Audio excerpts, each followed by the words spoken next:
नमस्कार दोस्तों, स्वागत है हमारे YouTube channel Ramvilas study point पर। आज आप लोगों के बीच प्राकृतिक रेशे से बने कपड़ों के गुणों के बारे में बताने जा रहा हूं। इसके पहले एक प्राकृतिक रेशे से बने सूती कपड़े के गुणों और अवगुणों के बारे में देखे थे। आज हम लोग तीन कपड़े के बारे में जानेंगे। रेशमी कपड़ा, ऊनी कपड़ा और पटसन कपड़ा। इंग्लिश देखें silk cloth, woollen cloth, jute cloth. Next देखेंगे कि बारी बारी से हम लोग इसका अध्ययन करेंगे, ध्यान से समझिएगा। इसके पहले हम वीडियो का बना चुके हैं सूती कपड़े के गुण, अवगुण और कपड़े तरह तरह के, रेशे तरह तरह के। इसका जो है इंट्रो यानी कि क्या क्या इसके अंतर्गत पढ़ना है उसका वीडियो हम अपलोड कर चुके हैं। अब यहाँ ध्यान दीजिएगा, जांतव रेशा। जांतव रेशा का मतलब क्या हुआ? जंतुओं से प्राप्त होने वाले रेशा को हम लोग जांतव रेशा कहते हैं। तो जांतव रेशे से बने होने के कारण ये क्या होता है? ताप का कुचालक होता है।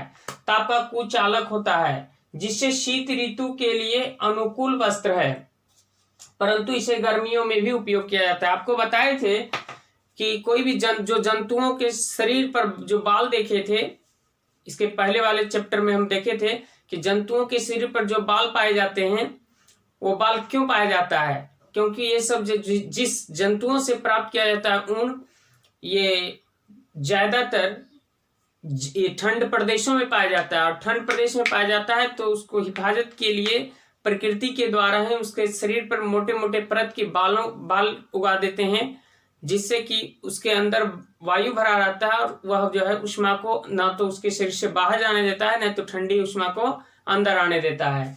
इस प्रकार ये कहा कि ये जो है जांतव रेशा यानी कि जो जंतुओं से प्राप्त होता है, ये जो है ताप का कुचालक होता है, जिससे कि हम लोग ठंडी, शीत ऋतु मतलब ठंडी के दिनों में भी दिनों के लिए बहुत ही उपयोगी होता है रेशमी या सिल्क क्लॉथ। और लेकिन इसका उपयोग जो है गर्मियों में भी कर लिया जाता है। और लिखा है अगला गुण कि इसकी चिकनाहट और कोमलता। गर्मी में क्यों उपयोग किया जाता है समझिए कि इसका जो चिकनाहट है, बहुत मतलब चिकनाहट होता है ये, और ये कोमलता होता है, बहुत ही नॉर्मल होता है, कोमल होता है। और इसके कारण क्या होता है? शीतलता का आभास होता है, इसलिए हम लोग गर्मी में भी उपयोग कर लेते हैं। तो इसकी जो है रेशमी कपड़े बहुत ही चिकनाहट होती है और कोमलता होती है, इसके कारण शीतल का आभास होता है, ठंडी महसूस होती है, इसलिए गर्मी में भी उसका उपयोग हम कर लेते हैं। इसका क्या होता है? एक अच्छे गुण है कि इसको जब हम लोग धोते हैं तो धोने पर यह सिकुड़ता नहीं है और ना ही यह फैलता है। लेकिन फिर भी अगर आप इसे भी इस्त्री मार देंगे, आयरन कर देंगे, तो पहनने में बहुत ही इफेक्ट लगेगा। नेक्स्ट देखेंगे कि ये जो है सूती वस्त्र में देखे थे हम लोग कि सूती वस्त्र में जो है फफूंद लग जाता है, फफूंद।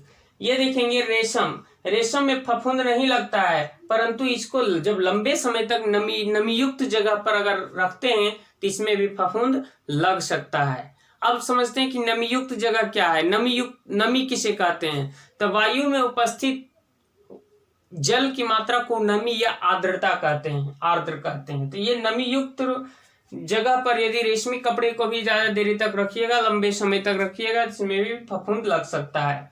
और इसका एक थोड़ा सा कारण है कि जब पसीना चलता है तो पसीने से इसकी चमक और रंग क्या होती है? बहुत ही धूमिल जैसा रंग लगने लगता है, ये अच्छा देखने में नहीं लगता है। ये था आपके सामने रेशमी कपड़े के गुण। नेक्स्ट देखेंगे कि ऊनी कपड़े या वुलन क्लॉथ। ऊनी कपड़े में सिलवट नहीं पड़ता है। सिलवट यानी कि जो देखते होंगे रगड़ा जाता है तो बहुत ही अजीब जैसा लगता है, तो इसमें जो है सिलवट नहीं लगता है। ऊनी कपड़े सिकुड़ता जरूर है, इस पर फफूंद नहीं लगता है, इस पर कभी भी फफूंद नहीं लगता है। लेकिन वही बात है कि जब लंबे समय तक इसे नमीयुक्त जगह पर रखिएगा, अधिक समय तक, तो इसमें भी फफूंद लग जाती है ऊनी कपड़े में। अर्थात देखा जाए तो सूती में तो बिल्कुल लगना ही लगना है। लंबे समय तक रखिएगा, थोड़ा सा भी उस सूती कपड़े को रखिएगा, फफूंद लग जाएगा। रेशमी, ऊनी, इन सभी को लंबे समय तक नमीयुक्त जगह रखने पर फफूंद लग जाता है। फफूंद आपको बता दें, पहले वाले वीडियो में भी बता चुके हैं, जो मकड़ी का जाल के जैसा बना लेता है अपने ये में भी, कपड़े में भी। अगला लिखा है कि ऊन को जो है धूप में रखने से उसका रंग हल्का हो जाता है। बिल्कुल राइट है। ऊनी कपड़े हैं, कोई भी ऊनी स्वेटर जो रहता है उसको धूप में रखेंगे अधिक समय तक, वो हल्का हो जाएगा और रंग भी जाने की संभावना बनी रहती है। नेक्स्ट हम लोग जानते हैं पटसन कपड़ा या जूट क्लॉथ, इंग्लिश में जूट कहते हैं। तो ये पटसन से जो है, पटसन रेशे से जो है कपड़ा बनता है, वह पहनने के लिए उतना उपयोगी नहीं होता है। पटसन का यानी कि देखते होंगे लोग कहते हैं जूट का बोरा, जूट का बोरा यानी पटसन का जो है, पटसन का ज्यादा उपयोग बोरे के रूप में किया जाता है, बोरियों के रूप में। तो यहाँ लिखा है पटसन से बने कपड़ों को हम पहनने के काम में नहीं लाते हैं। पटसन से बने बोरियों में अनाज रखा जाता है, यानी कि पटसन जो है, पटसन रेशे से अधिकांश बोरियों या फिर चटाई बिछाने के काम में उपयोग किया जाता है। इसे फर्श पर बिछाने के काम में लाया जाता है, किसे? पटसन कपड़े के। लेकिन आज कुछ भी काम करने के लिए जो है ओतप्रोत है।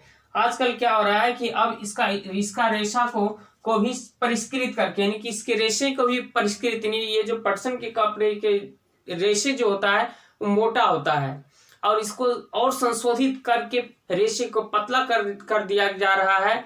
और आजकल जो है पटसन का भी कपड़े लोग पहन रहे हैं। यहाँ लिखा है कि पटसन के रेशे को भी परिष्कृत कर महीन धागा तैयार कर पहनने के लिए कपड़ा तैयार किया जा रहा है।